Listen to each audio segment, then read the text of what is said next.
ग्रामीण police station कार्यरत असलेल्या एका महिला पोलीस कर्मचारीच्या पतीने पोलीस चौकीच्या बाजूलाच गळफास घेऊन आत्महत्या केल्याची धक्कादायक घटना 10 मार्चला तळेगाव दशासर येथे घडली। या प्रकरणात आत्महत्येचे कारण अद्यापही अस्पष्ट आहे।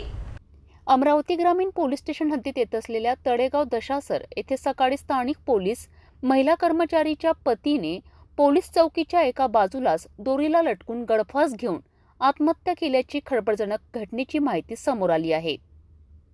मिळालेल्या माहितीनुसार पोलीस ठाण्यात एक महिला कर्मचारी कार्यरत आहे। पती बाभुळगाव तालुक्यातील पिंपळखुटा या गावात तो शेती करतो। पत्नी व मुलांना भेटण्यासाठी तळेगावात येत असे। 10 मार्चच्या दिवशी अचानक पोलीस चौकी बाजूने पतीने गळफास घेतलेल्या अवस्थेत आढळून आल्याने एकच खळबळ उडाली।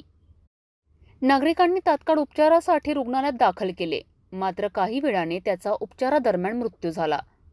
बाभुळगाव येथील पिंपळखुटा गावातील ते रहिवासी होते। शवविच्छेदनानंतर त्याचा मृतदेह कुटुंबियांच्या ताब्यात देण्यात आला। त्याच्या पार्थिवावर त्याच्या मूळ गावी पिंपळखुटा येथेच अंत्यसंस्कार करण्यात येणार आहेत।